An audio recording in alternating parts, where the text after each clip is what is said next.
حضرت ابو ہریرہ رضی اللہ تعالی عنہ روایت کرتے ہیں کہ آپ صلی اللہ علیہ وسلم نے فرمایا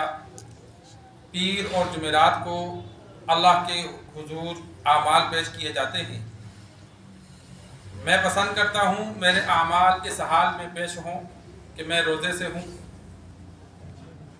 سرکار دو عالم صلی اللہ علیہ وسلم پیر اور جمعرات کا اکثر روزہ رکھتے تھے۔ 2 وجہ آپ صلی اللہ علیہ وسلم نے بیان فرمائی۔ ایک وجہ اس حدیث میں موجود کہ پیر اور جمعرات کو اللہ تبارک و تعالیٰ کی بارگاہ میں انسانوں کے اعمال پیش کیے جاتے ہیں، جس طرح احادیث میں موجود ہے کہ روزانہ فرشتوں کی ڈیوٹیاں عصر اور فجر میں چینج ہوتی ہیں، رات والے عصر میں آتے ہیں اور دن والے فجر میں آتے ہیں، دن والے عصر کو چلے جاتے ہیں، صبح آتے ہیں، اور رات والے صبح چلے جاتے ہیں۔ تو حدیث میں موجود ہے عصر اور فجر کی نماز باجماعت ادا کرے تاکہ انسان کا آخری عمل جو لکھا ہو وہ بھی نماز عصر ہو، آخری عمل جو ہو وہ نماز فجر ہو، اور آنے والے فرشتے جو ہیں وہ پہلا عمل نماز عصر لکھیں اور دن کو آنے والے پہلا عمل نماز فجر لکھیں، کہ جب بندہ نماز ادا کرتا ہے تو فرشتے اس عصر اور فجر میں اکٹھے ہوتے ہیں،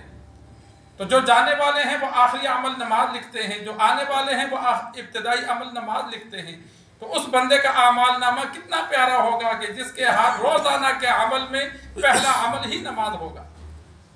تو فجر اور عشاء، فجر اور عصر، تو اسی طرح پیر والے دن اللہ رب العزت کے حضور جمعہ، ہفتہ، اتوار 3 دن کے اعمال، پیر چوتھا دن، اسی طرح منگل، بدھ، پھر جمعرات، یہ 3 دن کے اعمال اللہ کے حضور پیش کیے جاتے ہیں۔ اللہ تبارک و تعالیٰ کو جن کا کوئی عمل پسند آتا ہے تو اللہ تبارک و تعالیٰ ان کے لیے کی مغفرت فرماتا ہے۔ اس حدیث میں موجود اعمال پیش کیے جاتے ہیں تو میں روزہ رکھتا ہوں تاکہ پیر کو جب اللہ کے حضور اعمال پیش ہوں تو اس وقت میں روزے سے ہوں۔ اور ایک اور حدیث میں آپ صلی اللہ علیہ وسلم نے فرمایا پیر اور جمعرات کو اللہ تبارک و تعالیٰ لوگوں کو معاف فرماتا ہے، اس لیے روزہ رکھتا ہوں کہ شاید اللہ تبارک و تعالیٰ مجھے بھی معاف کر دے۔ یعنی امت کو سبق دیا کہ پیر اور جمعرات کا روزہ اس امید سے رکھو کہ آج اللہ نے معافی نامہ دینا ہے، شاید اللہ مجھے بھی معاف کر دے۔ اور ایک حدیث میں موجود ہے کہ اللہ تبارک و تعالیٰ بندے کو معاف کرتا ہے لیکن اس بندے کو معاف نہیں کرتا جن کی آپس میں ناراضگی ہو، کہ جو رشتہ داروں سے بلا وجہ بغیر کسی بڑی مجبوری کے ناراض ہے تو اس کو معافی نامہ ملنا چاہیے، اس کے اعمال اللہ کو پسند آئے، لیکن ناراضگی کی وجہ سے اللہ اس کی معافی کو روک دیتا ہے۔ اگر وہ صلح کر لے تو اللہ معافی نامہ جاری کرتا ہے، صلح نہ کرے تو اس کی معافی روک دی جاتی ہے۔ تو انسان کوشش کرے، سرکار دو عالم صلی اللہ علیہ وسلم پیر اور جمعرات کا روزہ رکھتے تھے۔ گرمیوں میں تو چلو ہم سے نہیں روزے رکھے جاتے، تو سردیوں کے جتنے دن ہیں انسان کوشش کرے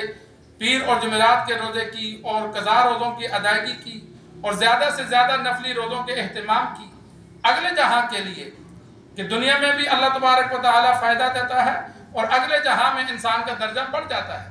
اللہ سے دعا ہے اللہ ہمیں نیک اعمال کرنے کی توفیق عطا فرمائے۔